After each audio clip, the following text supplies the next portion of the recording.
Merci. Merci, Madame la Présidente, Mesdames, Vous Messieurs. installez ici? Non, j'ai tellement l'habitude d'être là Merci. pour réunion du groupe que je vous laisse l'occuper. Merci. Je voudrais vous remercier d'abord pour les mots que vous venez de prononcer. Il y a des assemblées où on ne se laisse pas facilement qualifier de parrain. Ici, dans votre bouche, et compte tenu de ce qu'est l'objet de votre association, c'est un véritable plaisir que de parrainer pour la deuxième fois maintenant la manifestation que vous faites ici dans la salle Colbert sous le portrait de Jaurès. J'espère que vous avez du plaisir à venir ici. Vous savez que ces dernières années, en France, il est décidé, puisque je ne peux pas rester, de ne pas simplement faire un mot d'accueil, mais de vous dire aussi quelques mots sur ce que vous allez faire aujourd'hui, mais aussi l'ambiance du pays dans laquelle vous le faites aujourd'hui. Vous savez que ces dernières années, on s'interroge beaucoup dans notre pays, et je crois que ce n'est pas fini, sur ce qu'est l'identité de la France.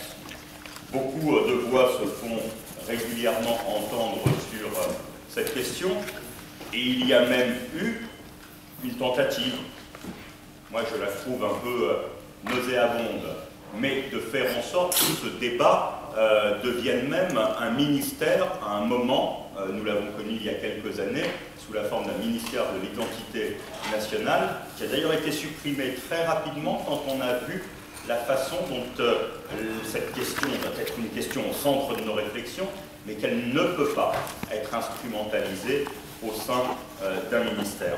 Mais derrière cette question, il y a toujours l'idée d'une forme en France d'âge pur de l'identité nationale, d'un avant qui serait homogène, plus homogène qu'aujourd'hui, d'un avant qui serait cohérent, plus cohérent que celui que nous connaissons aujourd'hui, plus harmonieux que ce que nous connaissons aujourd'hui. Et je pense qu'il s'agit là d'une vision idéologique qui ne correspond en rien à ce qu'est notre pays aujourd'hui et en rien à la façon dont il s'est bâti, qui est singulière. Mais la France a une histoire qui est singulière. Et les valeurs qui sont les siennes, la façon dont elle a pu les porter dans le monde, dont elle les porte aujourd'hui dans le monde, est elle-même singulière. Je fais référence parce qu'on peut trouver ce débat-là sur beaucoup de thèmes. Avant l'été, on a eu un débat sur les questions d'éducation et notamment sur le contenu des programmes scolaires. C'est assez amusant parce que certains s'offusquaient du contenu qui était à venir, qui était discuté, des programmes d'histoire notamment. Je ne vais pas y être trop long, mais la question portait notamment de savoir s'il fallait la place qu'il fallait laisser à l'histoire du monde, la place qu'il fallait laisser à l'histoire de la période coloniale de la France, à la connaissance des religions. Je ne vais pas ici développer, mais ces trois aspects sont absolument essentiels. L'histoire de la France est liée à l'histoire du monde. L'histoire de la France est liée à l'histoire coloniale. Et il faut en parler, l'assumer, y compris assumer la façon dont nous avons su sortir de cette histoire coloniale. La connaissance des religions, elle est essentielle pour un pays qui défend la laïcité. On peut vouloir ignorer les religions, ne pas en parler, quand on a une religion autour de laquelle on organise sa politique. Mais quand on est comme la France, un pays qui doit être ouvert à toutes les religions, il faut parler des religions. Elles ne sont en aucun cas un tabou. Elles doivent être, sans privilégier l'une d'entre elles et aucune d'entre elles, mais elles ont leur place dans le débat public et dans la façon dont s'organise notre pays. La France, vous savez, c'est un territoire aujourd'hui, mais ça a été un empire, c'est une langue, c'est une histoire plus ou moins glorieuse, plus ou moins sombre, qu'il faut assumer et reconnaître pour ce qu'elle est.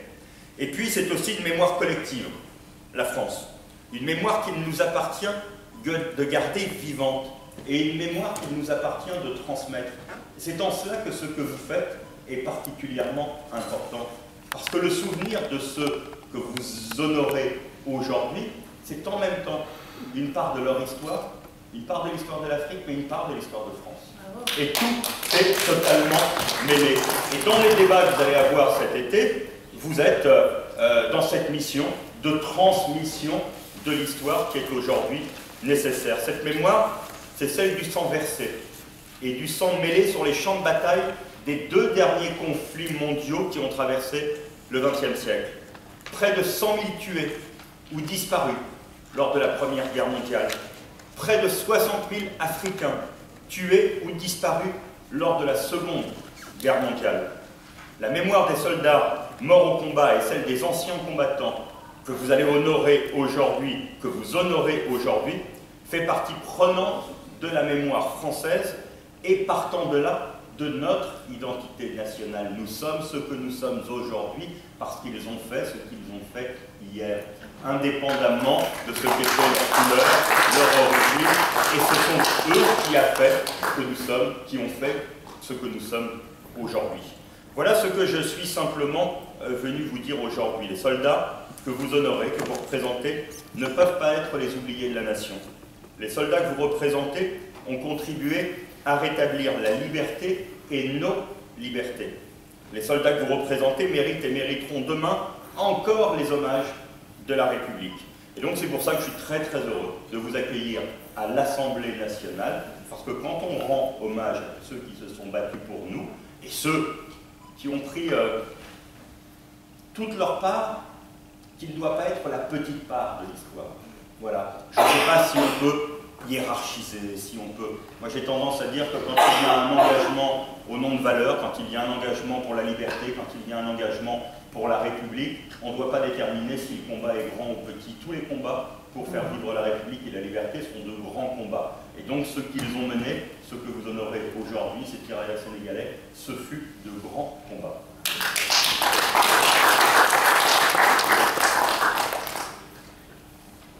Merci. Je vais appeler les intervenants. On a un peu permuté les intervenants, mais je crois que c'est pas grave. Solide, s'il te plaît. Excusez-moi, je vais aller ouvrir la séance, mettre une cravate d'abord. Je vais en avoir un moment. Et puis